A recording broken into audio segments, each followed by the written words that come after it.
माशाल्लाह माशाल्लाह, ये देखो हाजमेदार रायता बिल्कुल तैयार है। कितना ज़बरदस्त लग रहा है बना हुआ। इसको ज़रूर ट्राई करना और मुझे बताना भी, ठीक है।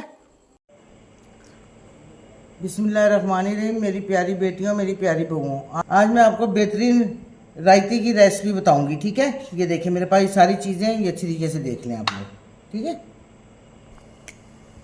ये मेरे पास थोड़ा सा हरा धनिया है और ये थोड़ा सा मेरे पास पुदीना है, ठीक है। और ये 3 मेरे पास सब्ज़ मिर्चें हैं और ये मेरे पास है खीरा, ठीक है। ये हमने खीरे को इस तरीके से हमने इसको ग्राइंड करना है, ठीक है। और खीरे को हमने इस तरीके से कद्दूकस कर लेना है पूरे खीरे को, ठीक है। ये देखो इस तरीके से, ये देखो ये मैंने चीज़ें ग्राइंड कर ली हैं, ठीक है। और ये मैंने कद्दूकस कर लिया है। अब हम इसका पानी निकाल देंगे, इस तरीके से करके ना सारे पानी को निकाल देंगे।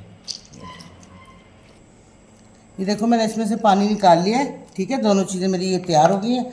अब हम चलते हैं चूल्हे की तरफ। हमारे पास चूल्हे का ही काम भी है। ये देखें मैंने फरीफान रख दिया है। इसके अंदर हमने थोड़ा सा ही घी डाल देना है, इतना सा बस, ठीक है।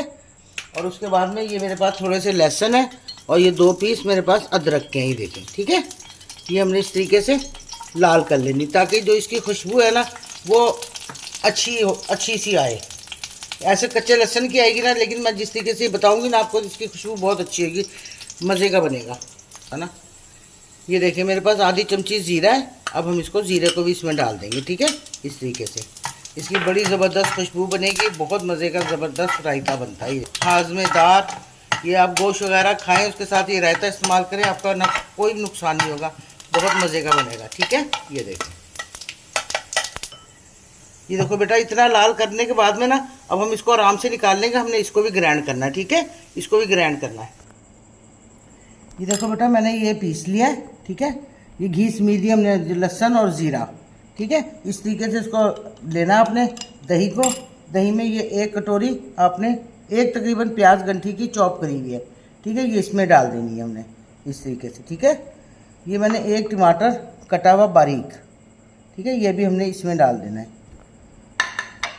ये जो खीरा हमने बना के रखा ना, ये ग्राइंड करा हुआ, ठीक है, ये भी हमने इसके अंदर ही डाल देना है इस तरीके से। ये देखिए धनिया पुदीना और हरी मिर्ची का पेस्ट जो बनाया था मैंने, ये भी इसमें हमने डाल देना। इसको हमने अच्छी तरीके से मिक्स करना। माशाल्लाह ज़बरदस्त, कैसी ज़बरदस्त खुशबू आ रही है, ठीक है। ये भी हमने डाल देना इसके अंदर ज़ीरा और लहसुन, ठीक है। इस तरीके से ये इसका टेस्ट बहुत ज़बरदस्त, बड़ा हाजमेदार, बड़ा ज़बरदस्त बनता है। माशाल्लाह खुशबू भी ज़बरदस्त आने लग गई है। ये देखिए नमक छोटी चमची में डाल ली इसमें, लेकिन आप हस्बे जायका डालें, ठीक है। जितना आप डाल सकते हैं, कम ज़्यादा वो आप देख लेना, लेकिन नमक भी डालना है। इसमें डालना है चाट मसाला। ये देखिए छोटी चमची, चुटकी चमची मेरे पास ये चाट मसाले की। ये बस इसको हमने मिक्स करना है और ठंडा करने रखना है। और इसको हमें जब सर्व करना है ना तो सिर्फ ठंडा करके करना है, ऐसे गर्म नहीं करना। ये देखो कैसे ज़बरदस्त बना, ये देखो माशाल्लाह खुशबू इतनी प्यारी आ रही है, बहुत ज़्यादा, अल्लाह का नूर है ये चीज़ें। ये देखिए हमारा रायता बिल्कुल तैयार है। ये देखें कैसा ज़बरदस्त, इसकी खुशबू भी बहुत ज़बरदस्त है। अब हमने 1 घंटा इसको हमने फ्रिज में रख देना ताकि ये हमारा रायता गाढ़ा हो जाए, ठीक है। उसके बाद हमने आप लोगों ने सर्व करना है इसको, जिसके भी आगे खाएंगे इंशाल्लाह तारीफ़ ही करेंगे आपकी। ये देखो बेटा मेरा रायता तैयार हो गया है, ठीक है। अब आप इसको सर्व करना है 1 घंटा फ्रिज में रखने के बाद में। मुझे लाइक करो, सरप्राइज़ करो। अल्लाह हाफिज़।